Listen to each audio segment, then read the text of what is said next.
if you suffer from depression, you need nutraceuticals. I suffered from depression for a really long time and was put on antidepressants at 14. 15 years later, I started taking nutraceuticals and within weeks noticed a difference.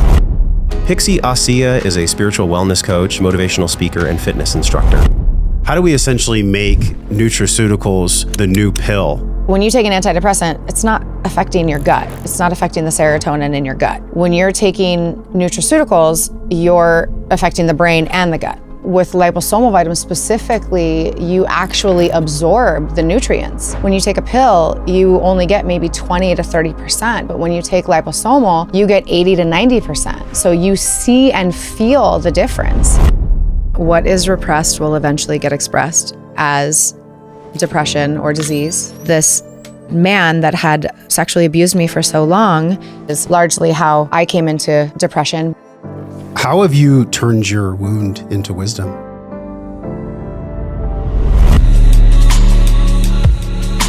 What is the real truth about nutraceuticals for depression?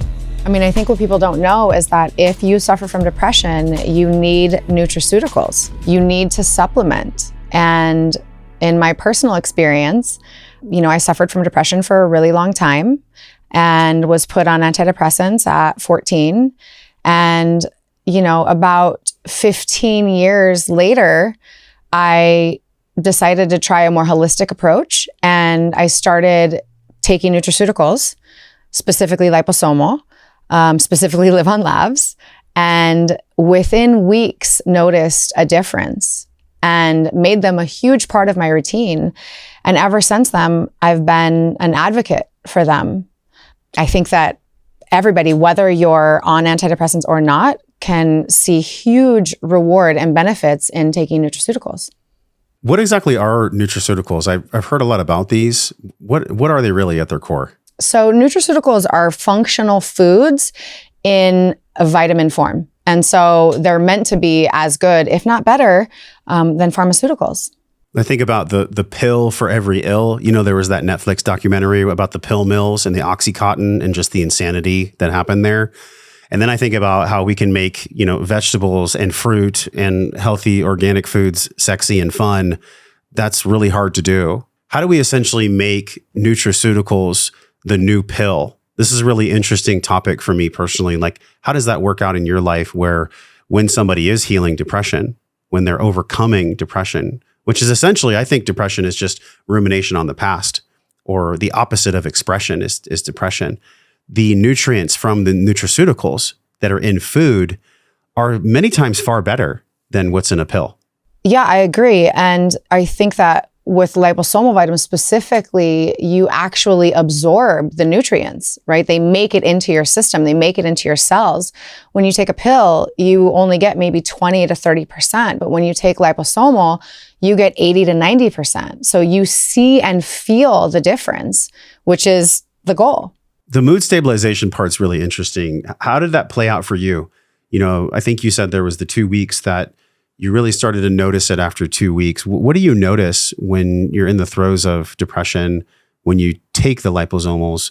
Is it a mood lift? Is it more of a body openness? What exactly does that feel like or look like? Well, it's a clarity, I think. It's a clarity. And for me personally, when being on antidepressants, it felt like I didn't get to really feel my emotions. There was kind of like a numbness. And once I was off of the antidepressants and using the nutraceuticals religiously, I was able to feel my emotions, but not live there, right? So if I felt sadness, I wasn't stuck in the sadness. There was a clarity that would come through the fogginess, the cloudy days. There was a light at the end of the tunnel. Mm-hmm. And I think that the nutraceuticals are so important because, they help not just build the foundational blocks in the brain, but also in the gut. And so you're attacking it at all levels, and when you take an antidepressant, it's not affecting your gut. It's not affecting the serotonin in your gut, right? When you're taking nutraceuticals, you're affecting the brain and the gut. One of the things I think is really interesting about the liposomal C, it's on the screen right now, y'all. This is the brand that I swear by. You've been taking this for how long? How many years, Pixie? 12, 14. So for 14 years, you've been taking this brand. I just love it because I remember when I was in my late 20s that it was like the up and coming thing in the wellness space, because it was the first time that liposomal, that this nanotechnology was really coming on scene. But the taste for me was like so overwhelming. I'm like, wow, if it tastes that strong, it has to be good for me. Did you ever have that thought? Absolutely. Yeah. It shouldn't taste delicious. That's for sure. But when you take it with the water, you don't taste anything. That's true. I'm old school though. I just like bite the pack and stick it in. In the scientific research, what I loved is that it actually helps vitamin C liposomal in the conversion of dopamine to norepinephrine. But I know that there's like neuroprotective aspects. I'm not a scientist, neither are you, but I love the scientific research. I'm interested in how I feel. Like that's the biggest report card for me. What else should we know? What else do we get to know about liposomals when it comes to the brain or the body? Yeah, I mean, it's a mood stabilizer. It's neuroprotection. I feel like it's just the foundational building blocks of mental health in the brain. And you had said earlier that people who don't even suffer from any kind of mental issue, whether it be anxiety or depression, need these building blocks. How so? How so for somebody, let's say, who is struggling with depression? Is it so important to take care foundationally of the body first? Depression starts in the brain.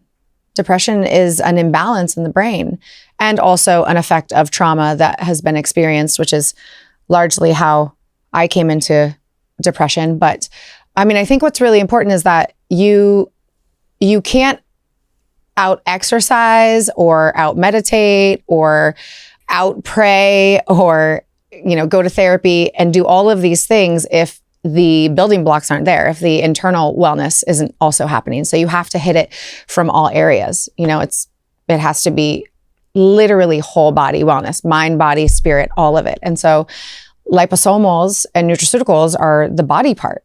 It's essential to the healing. It's essential to giving the brain the support that it needs to not be depressed.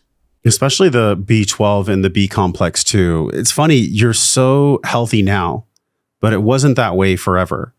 You used to be a vegan. Did that almost ruin your health? I kind of giggle when I look back at my vegan journey because what I thought was going to be very healthy and what started out as a very healthy journey ended up being the opposite. And there was a big learning there for me.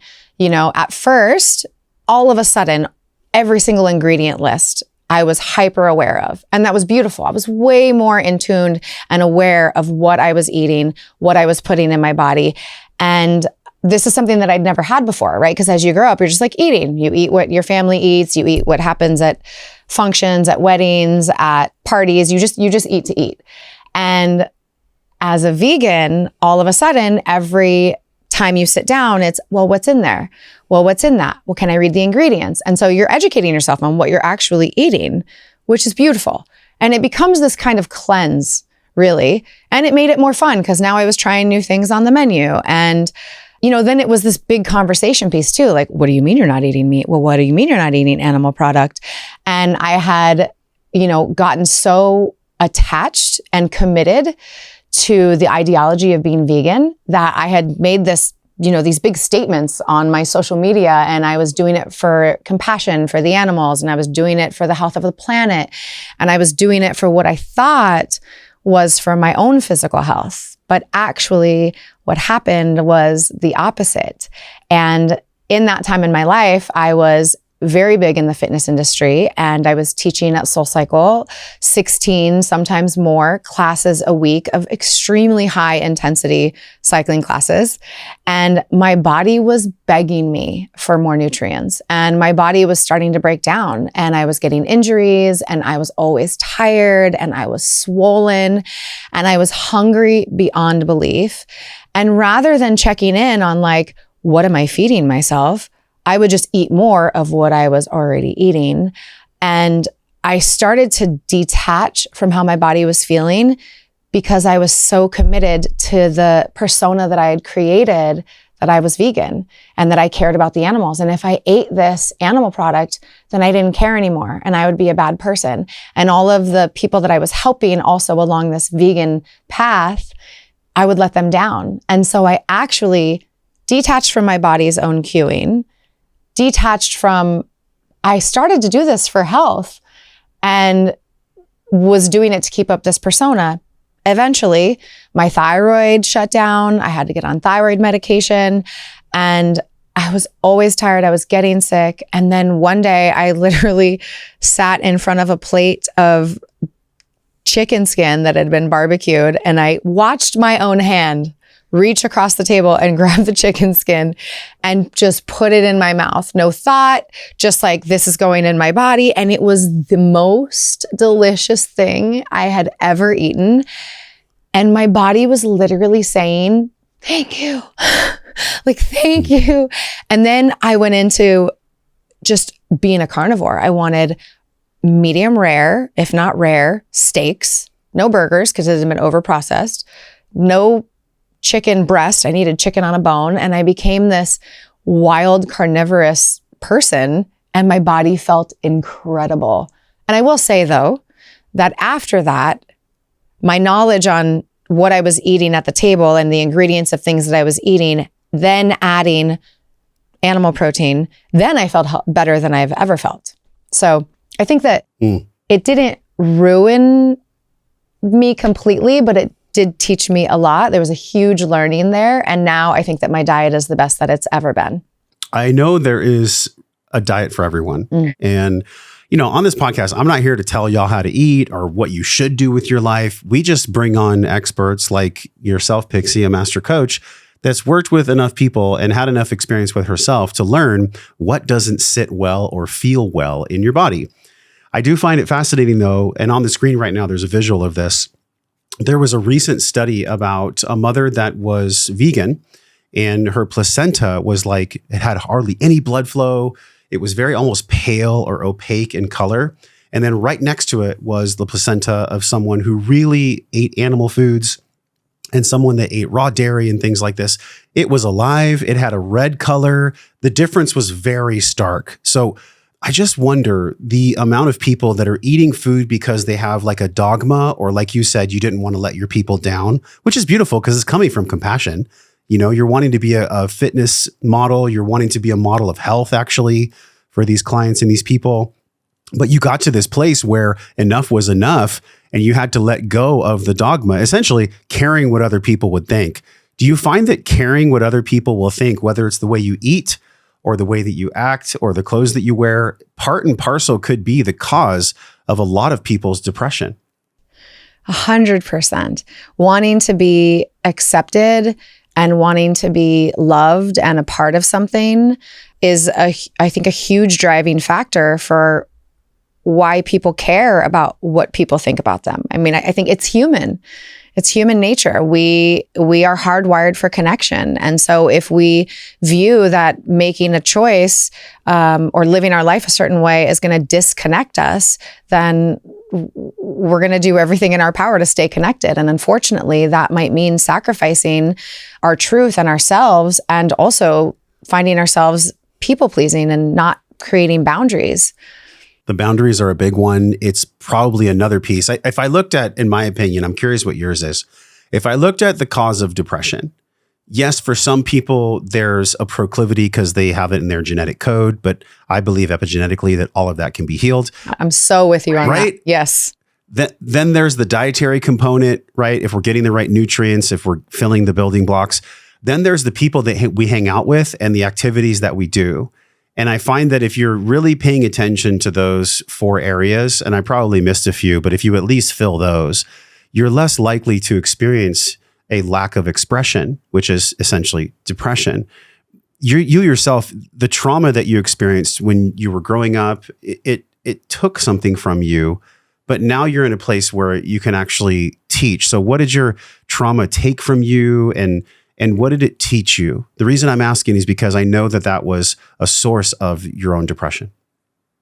My trauma was a gift, and I can say that now. But before I could say that, my trauma took my my innocence. It took my childhood. It took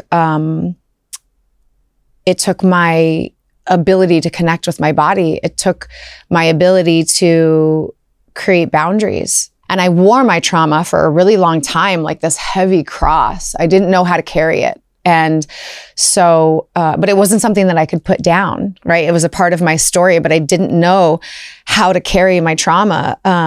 And I wore it as this heavy cross to bear. And I was carrying a lot of shame, and I was carrying a lot of guilt and a lot of sexual shame. And I was, I covered my body in tattoos. And in the moment, I didn't realize that that was kind of a trauma response.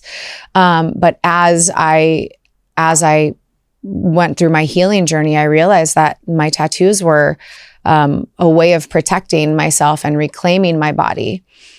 But after, doing lots of healing work and really dedicating my life to becoming a victor and not a victim of my trauma, I learned that my trauma is actually one of my greatest gifts. And now I'm able to take my clients through the darkest parts of their lives, or help them see why or how they can get through the darkest parts of their lives, and it really was a gift, my trauma. And it's become my offerings, helping people find forgiveness for the depths of the wrongdoings that have happened to them and their trauma, and also helping people reclaim their body and reclaim their orgasm and come back to having a relationship with their body where they're not riddled in shame and guilt because of what they've been through.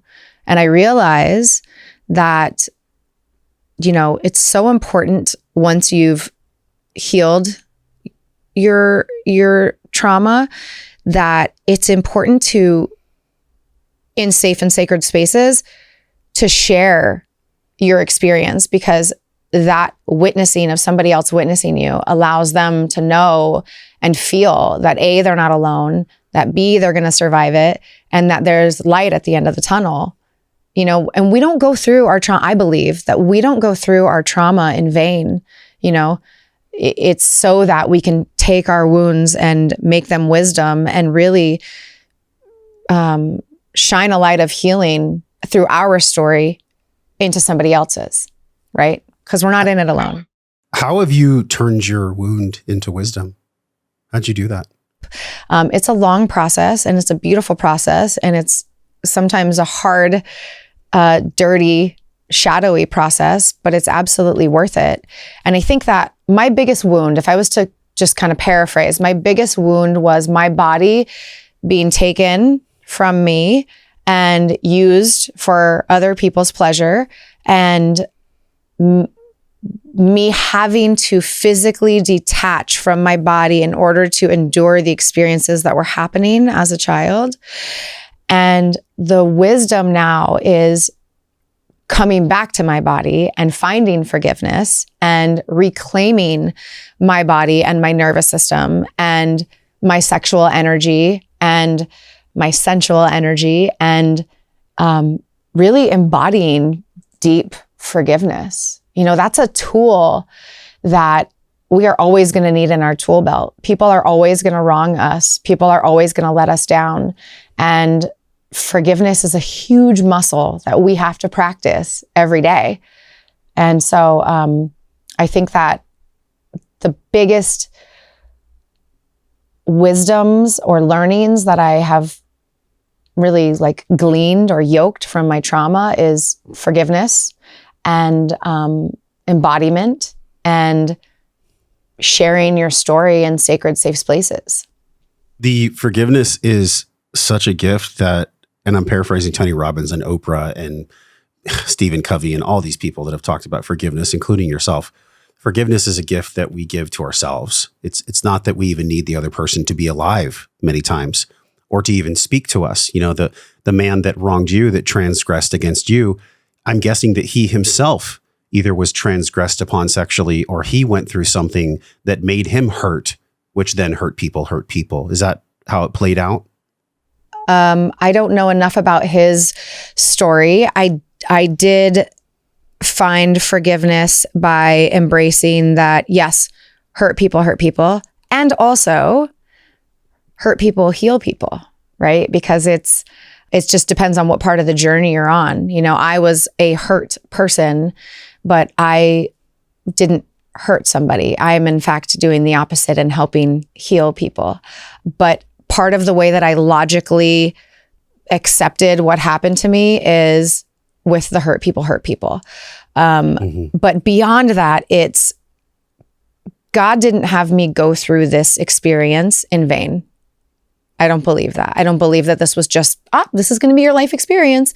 I also believe in soul contracts. And so I believe that I chose the journey and the lessons that I wanted to learn so that I could be a beacon of love and light and show up in the world with God's love, you know? And I think that it was all a part of the plan, and that it's greater than just the story of my experience. It's how I then get to transmute that energy and help. I mean, I know for fact, just from a child, from coming out, speaking about it to my clients, to my retreats, to my offerings and finding breathwork, that I have helped so many people move through their traumatic experiences because of mine. And so that makes it worth it. And I've had people ask me, you know, like, man, would you take it back? Like, if you could go back, would you get rid of it? And the answer is no. I would be a completely different person. I would have touched a fraction of the people that I have.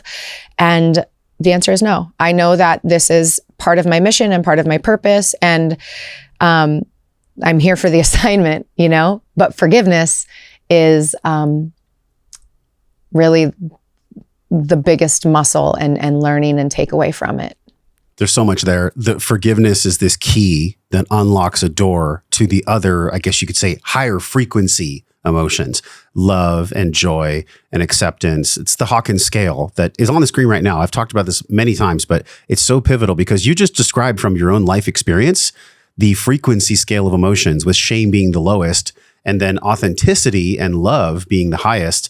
The key is hard though, because in order for us to find the key of forgiveness that unlocks the door to the other emotions, there has to be an acceptance and the courage to accept what has happened.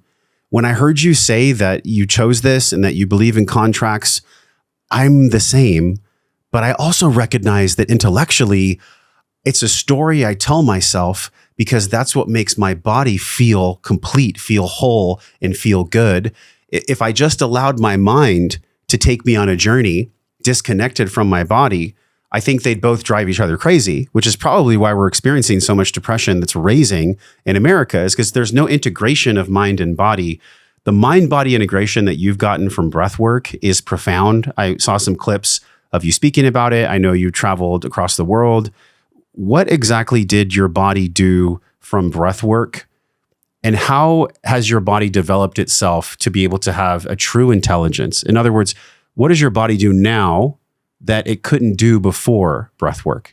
Well, I think that my body was always trying to speak to me and I wasn't able to hear it. And because I was so detached from it. And it makes sense. I had to detach from my body in order to endure the things that I was going through.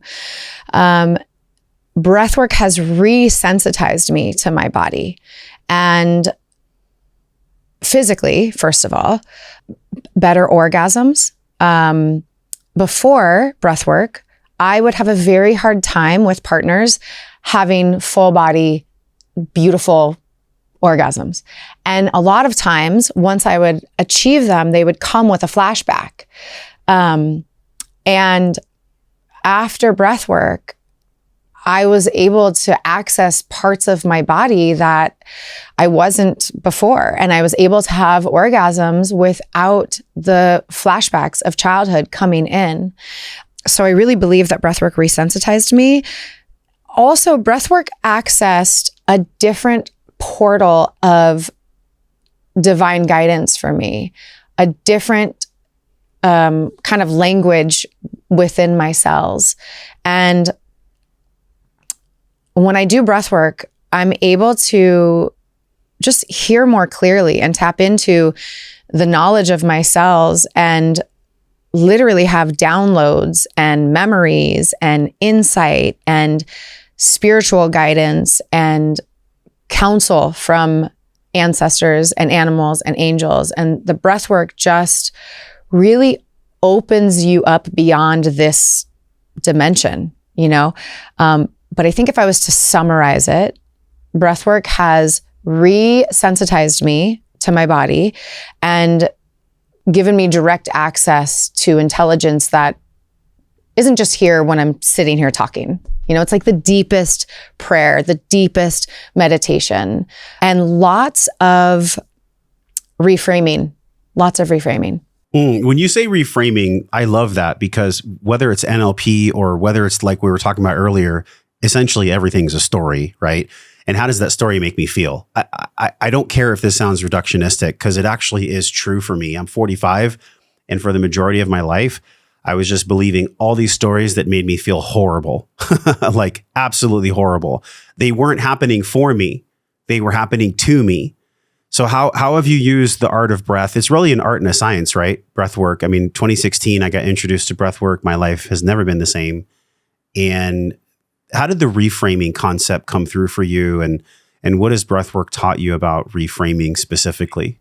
I think it's almost like similar to psychedelics, where you might have a story in your mind that you've been thinking and talking and doing for so long, and then you have a breathwork session and you go into this deep state and you just have this new epiphany or idea or reframe of the situation. You just literally shift your perspective. It's like something that makes so much sense that you knew the whole time, but you didn't see it or metabolize it. And all of a sudden it's just like this bloop, bloop, this download, you know?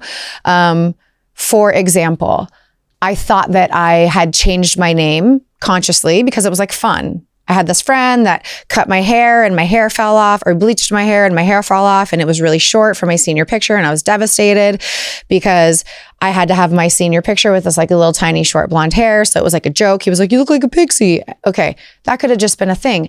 I attached and identified with that name and was like, that's it. That's my name. My name is Pixie. And I thought like, oh, it was just a fun thing.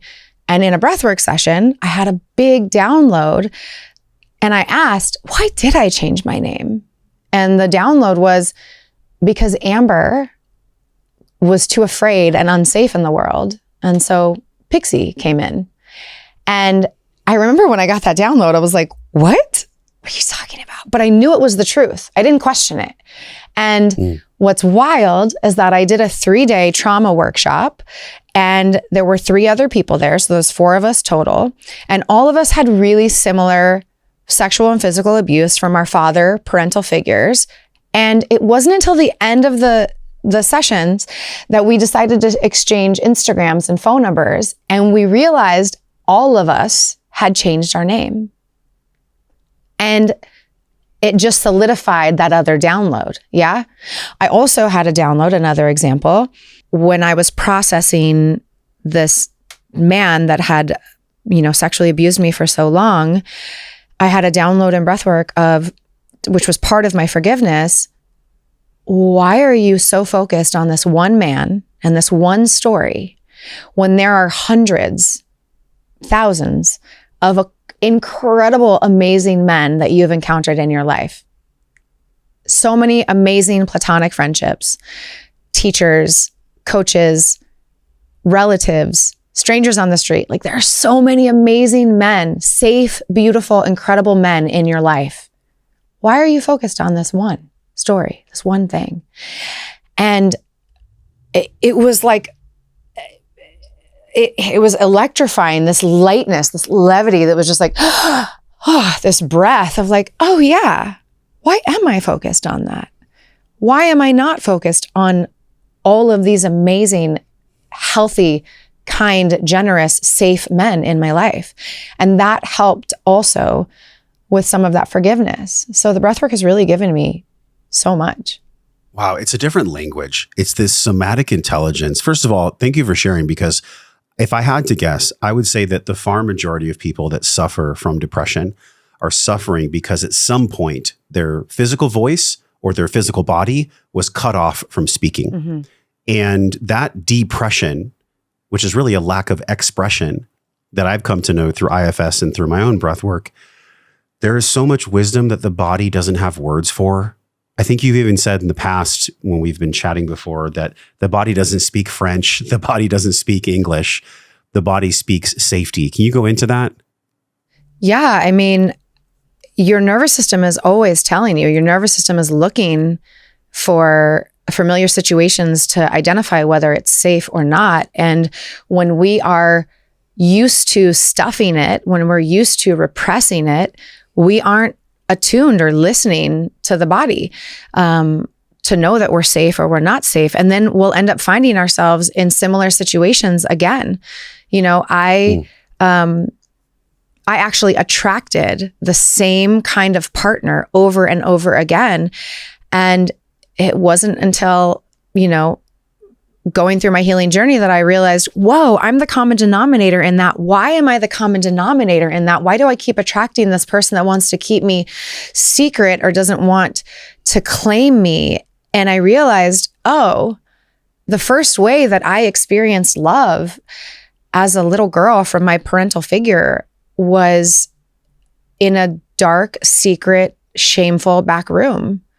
And so I attracted that over and over again. And I think it was just the nervous system trying to right what was wrong.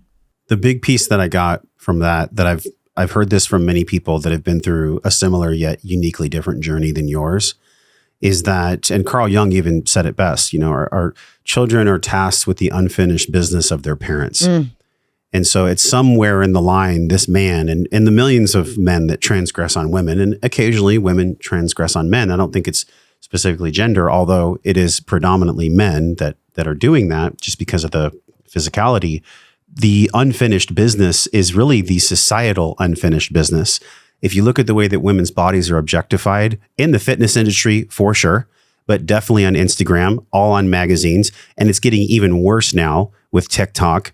I feel like the real antidote to all this and the answer to all of this sexual objectification of women, which really tacitly approves, whether it's conscious or unconscious, the way that men treat women, is actually for us to have a conversation that's real like this, where we just talk about what's really happening instead of pretending that it's not going on. It's almost like we need to throw up. We need to go through a nationwide ayahuasca ceremony and puke out the reality of what's happening. Do you feel like the chasing of the dopamine, maybe big wave surfers or people that chase quote, quote, dopamine is really just a trauma response? Do you find that, you know, because you operate in LA and in the fitness space, and I was there too for a while, I felt it in my own self. I was running from a lot of my own demons. Do you see that as a way for people to really just ignore their own trauma response when they just chase highs and chase dopamine all the time? I'm sure the answer to that is yes for many, many, many people. It's unfortunate. It's unfortunate that we are outsourcing so much of our joy and getting our dopamine hits from things that in the long run aren't healthy, right? When we can access those things on our own and we can access those things in a healthier, cleaner, karmically more divine and clean way, you know? And it's simple. I mean, it's really essentially why I created the Daily Dose Journal. You know, in COVID, we went into lockdown and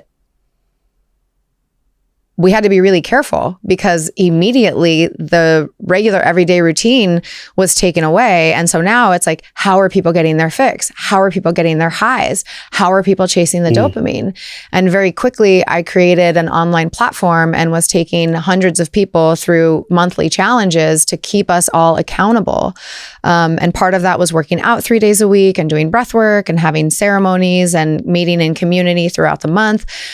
But then I created the Daily Dose Journal, which helped people figure out what routines were healthy and could help them achieve dopamine and oxytocin and serotonin and get their endorphins in a healthy way, right? So we wouldn't put on the list like watch porn for a dopamine hit or you know, post a thirst trap for a dopamine hit. It would be, you know, whatever they needed, and they could fit in their morning routine that was realistic, whether that was going for a walk outside or working out or meditating or not looking at their phone or not doom scrolling or eating healthy foods or snuggling their animal or calling a friend and having a loving, deep conversation. So I think that, yes, a trauma response can be avoiding and chasing a high for a lot of people.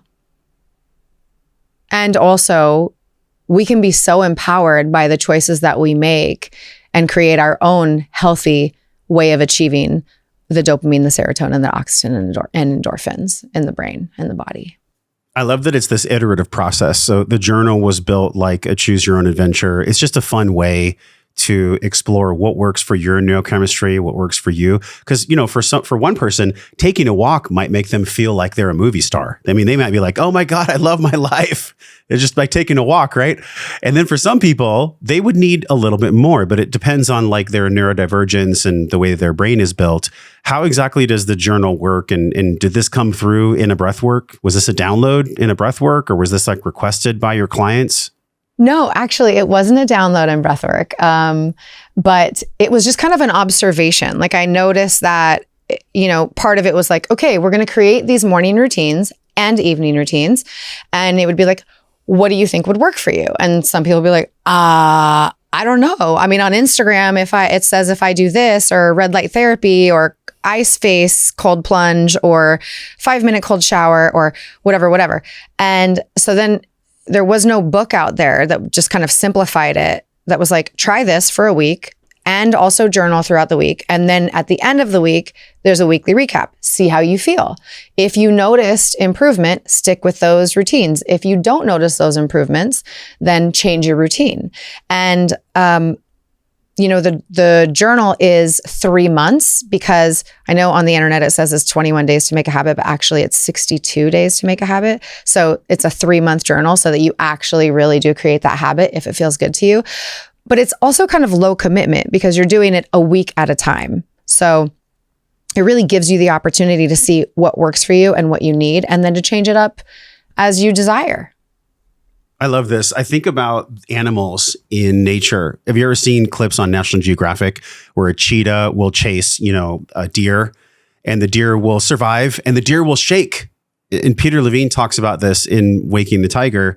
And we all know this: when we oscillate, when we dance, when we use the didgeridoo, we're actually off-gassing the somatic trauma response, what the cells that live in the body. There's some actually really cool research that I'd love to point out. We're going to link in the show notes today. It's from a guy named Michael Edward Johnson.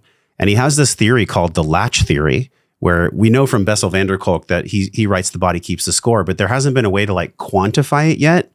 Well, Michael Edward Johnson has this theory of vasocomputation, where between the smooth muscle and the fascial system, he actually knows that through specific palpitations that you can release these latches, which I think is utterly fascinating. It's finally a way that we can quantify that the body actually does keep the score, and it's trackable, it's measurable.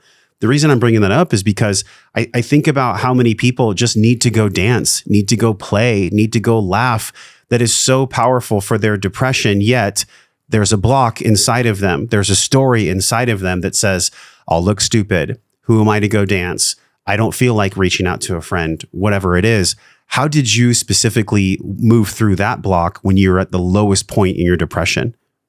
That's an interesting question, because I definitely had so much sexual shame in my body that it was really hard for me to dance and move freely. And I was told my whole life, and I've later learned that it's my Scorpio rising, and my Black Lilith. But I've learned, I was told my whole life, you have so much sexual energy, you could bottle it up and sell it. Oh, you're so sexual. Oh, you must be a freak in bed. You're totally sexual. And those statements couldn't be further from the truth. And they just added to the layers of shame that I was carrying from my own sexual abuse. And so it was really hard for me to be fully embodied and fully dance and fully, allow myself to feel embodied and sexy and sensual without feeling like I was trying to put that energy outward for other people to see and other people to take from me. Cause that's what I learned. They're going to take it from me. They're going to use it and take it from me if they see it. So hide it. Or by being fully embodied and sexual, you asked for this, you know? I think that doing breath work and somatics and plant medicine and psilocybin and things like that really reconnected me with my body, and I was able to dissolve some of that shame so that I was able to show up fully in my sexual, sensual energy in a clean way. So what I heard from you is that it was really what Hawkins says. I think it's 20 hertz or 30 hertz. Shame is the lowest frequency we can ever experience as a human.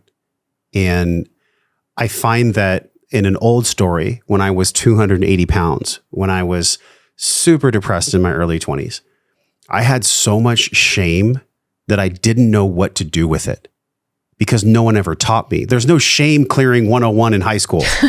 It doesn't exist, right? Like no one teaches us this stuff. Like a friend of mine has this theory, and it's called the unconditional self. It's unconditionalself.org. And it's this UST therapy. Unconditional self-therapy.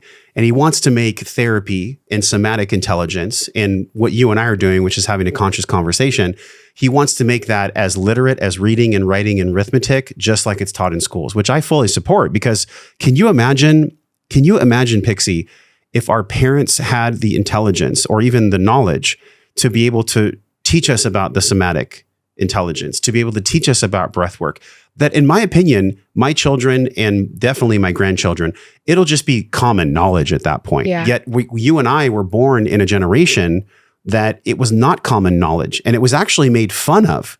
Sensitivity was mocked. People that did breath work were made fun of.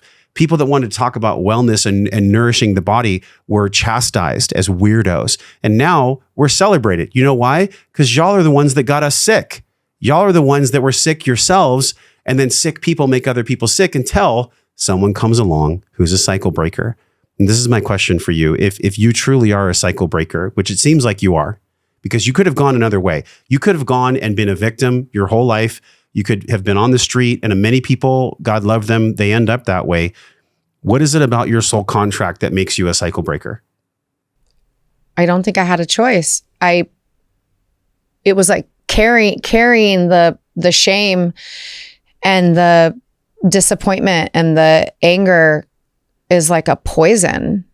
And I just couldn't live my life like that.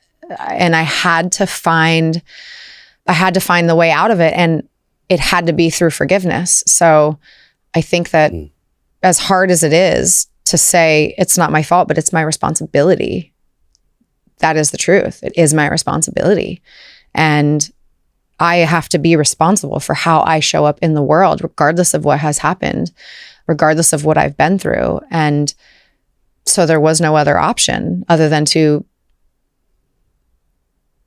be the cycle breaker and help people reconnect with their bodies. You know, I think that our parents' generation was the anti-therapy era and so disconnected from our bodies. I mean, we've been taught to be disconnected from our bodies from the beginning, you know. Sex is shameful, pleasure is shameful.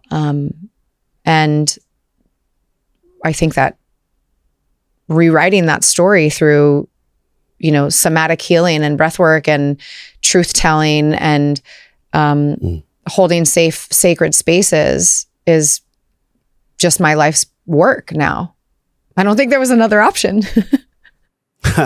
You were lovingly pushed into it. And if we are writing this story every day, because I know we are, it's either we're either unconsciously writing our story or we're consciously writing our story. Either way, y'all, there's a story that's getting written and it all ends the same way. We leave the earth. Okay. Like that's how it goes. What is the gift that you want to leave when you're gone? If you could wave a magic wand and leave, let's say, the legacy of your work or the legacy of Pixie to outlive you in physical form, what would be your greatest gift that you leave to the world? I want to be remembered as a safe place, as a safe person. That's really important. But I think that I would want to leave the world knowing that, I mean, I say it all the time, but community is the new currency. And we need each other. And no matter how dark the story or how much shame or guilt you have, the only way you're going to heal it is by allowing it to be witnessed and moving it through you. You know, I think the reconnection to our body, the reconnection to our truth and our breath and somatics and spirit is the pathway to deep forgiveness and a whole embodied life. I love that it's currency. I feel like community and attention. About 5 years ago, I heard this phrase, attention is the new currency, which I believe. Attention? But also attention, like attention, people's attention are being day traded on social media. So attention is currency. But yes, and if being with community is a currency, and I think you're on the right point, I do, because as intelligence of AI rises and as more screens are out there and the Internet of Things grows more and more and more, being in community and like going to one of your retreats and doing breath work and traveling to an ocean and being a human being like we were designed to be, barefoot, playing in the sand, these things are going to be so valuable that they're going to become a new currency in the next 5 to 10 years. I wonder how you see this playing out when it comes to the real gift, I believe, of community. And that is when we are empathetic and we are compassionate, it means that we're witnessing or we're being in the presence of another human being with zero judgment. It's that one piece that is so hard because all of us have our own projections that we may bring into a space. You as a facilitator have to have a very clean hygiene when it comes to your own projections on your clients. What is the gift that you really see in community, judging versus not? And how do you clean that from your system? How do you keep your system as a facilitator clean of your own judgment so that your clients can have the best retreats possible in the space of compassion? To hold a safe container, you really have to honor that you are not there to fix or adjust anybody. You're there to witness and hold whatever is present with love and compassion without judging or trying to fix, just really a presence in witnessing. And when we come from that space, because there's no job to do, there's no fixing, there's no, I'm going to tell you how to fix this, or then you're not coming from a place of judgment. You're coming from a place of let me just witness and be with whatever is present. And in retreat, you know, my retreats are 7 nights, 8 days. And I'm very stuck on that time frame because I've witnessed that the first 4 days, people aren't really even there. They're there, but they haven't unplugged from their life. They still have the mask on. They're still showing up in like the persona that they think they are.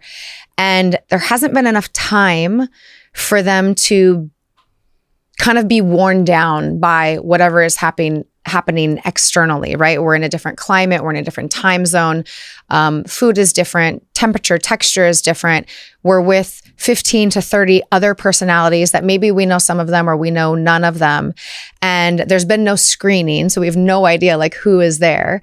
And so you're coming up against all of your own projections and stories and judgments within these people, but you're still wearing that mask of the person that you want to be. And after Wednesday, right? We get there Saturday.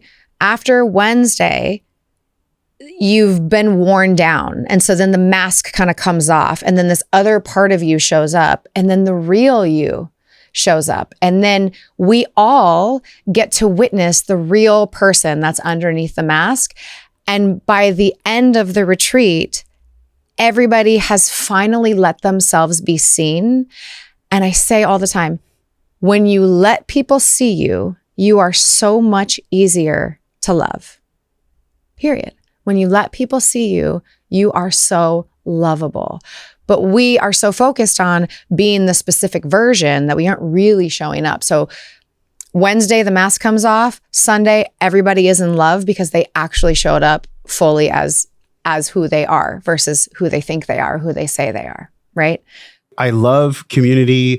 I thrive in community, yet there are times that I still get to do work on. Notice I said get to, because like this is an ongoing process where I will hibernate and I will hide and try to do my best to figure it out by myself. But the whole reason I'm doing this podcast for a decade now is because I am seeking. I'm like you. I'm just seeking for the truth. I want to know the truth of who you are. I want to know the truth of who I am. And my journey has been very revealing when it comes to the sources of my own depression, of my own anxiety. You know what I've really learned, and I wonder how you feel about this as we wind down. It wasn't what happened that was important.